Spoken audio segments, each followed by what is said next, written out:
আসসালামু আলাইকুম রহমতুল্লাহ।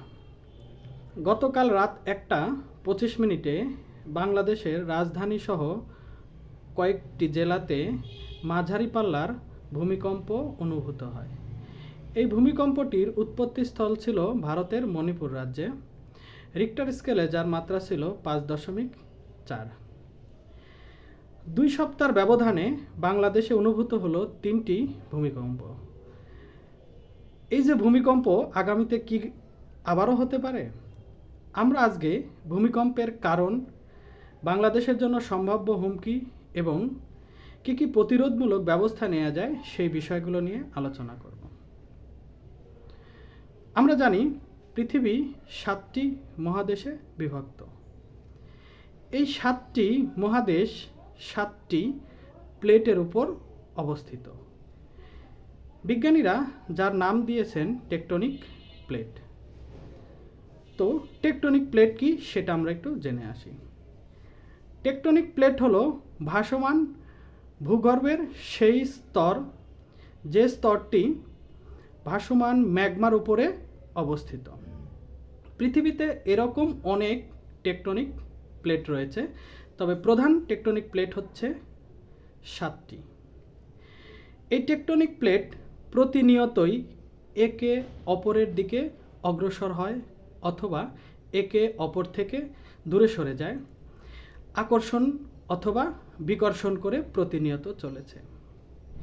এই আকর্ষণ বা বিকর্ষণের ফলে প্রচুর শক্তি উৎপন্ন হয়। এই শক্তিগুলো অনেক দিন ধরে সঞ্চিত হয়ে বের হয়ে আসার চেষ্টা করে।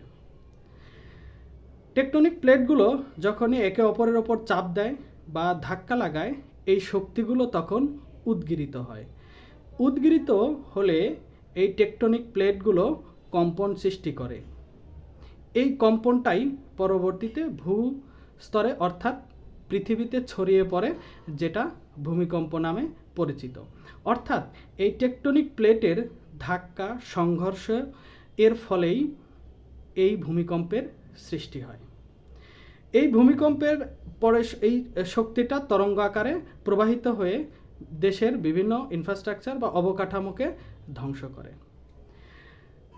বাংলাদেশে 2 সপ্তাহের ব্যবধানে 3টি ভূমিকম্প হলো, তাহলে আরও হওয়ার সম্ভাবনা রয়েছে।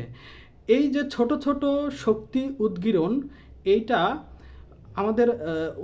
আমাদেরকে নির্দেশ করছে যে আরও বড় ভূমিকম্পের সম্ভাবনা। অর্থাৎ ছোট শক্তি যখন উদ্গীরিত হয়েছে, তারা নির্দেশ করবে যে আরও বড় শক্তি উদ্গীরণ হতে পারে।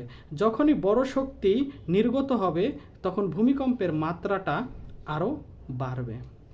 যখনই ভূমিকম্পের মাত্রা বাড়বে, তখন বাংলাদেশের সম্ভাব্য হুমকি সৃষ্টি হবে। বাংলাদেশের রাজধানী ঢাকা শহরে একটা জনবহুল শহর, যেখানে বাস করে প্রায় 1,70,00,000 মানুষ।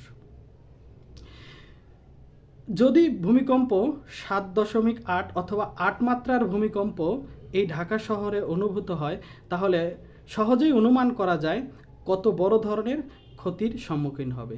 কারণ বাংলাদেশের এই ঢাকা শহরের নগরায়নটা একেবারেই অপরিকল্পিত।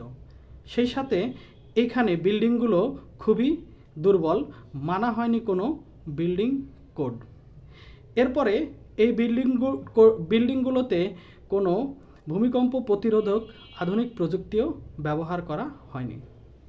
যেহেতু ভূমিকম্পের কোনো পূর্বাভাস থাকে না, অর্থাৎ ভূমিকম্প কখন হবে, কবে হবে, এ সম্পর্কে বিজ্ঞানীরা আগাম কোনো বার্তা দিতে পারে না। তাই আমাদের পূর্ব প্রস্তুতিমূলক কিছু ব্যবস্থা গ্রহণ করে রাখা উচিত। যদি আমরা পূর্ব প্রস্তুতিমূলক কিছু ব্যবস্থা গ্রহণ করে রাখি, তাহলে হয়তো সম্ভাব্য ঝুঁকি এড়ানো সম্ভব। প্রথমেই যেটা দরকার সেটা হলো জনসচেতনতা।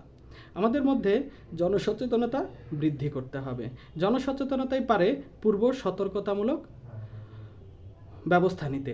এরপরে আমরা যেগুলো দুর্বল ইনফ্রাস্ট্রাকচার বা দুর্বল বিল্ডিংগুলো, সেগুলোকে ভেঙে নতুন করে বিল্ডিং কোড অনুযায়ী বিল্ডিংগুলো তৈরি করা। এরপরে বিল্ডিংগুলো বা শহরায়ন বা নগরায়ন, সেটা পরিকল্পিতভাবে তৈরি করা। পরিকল্পিত নগরায়ন, শহরায়ন পারে এই সম্ভাব্য বড় ক্ষয়ক্ষতির হাত থেকে আমাদের রক্ষা করতে। এরপরে বিল্ডিংগুলোতে আধুনিক যে প্রযুক্তি অর্থাৎ ভূমিকম্পরোধক প্রযুক্তি, সেই প্রযুক্তি ব্যবহার করা। আমরা যদি এই সকল কিছু মেনে চলি এবং ইনফ্রাস্ট্রাকচারগুলোকে আরও নতুন করে সাজাই এবং দুর্বল ইনফ্রাস্ট্রাকচারগুলোকে শক্তিশালী করে রিপেয়ার করি, তাহলে হয়তো আমরা এই সম্ভাব্য বড় ক্ষতির হাত থেকে বাঁচতে পারবো ইনশাআল্লাহ। আসসালামু আলাইকুম।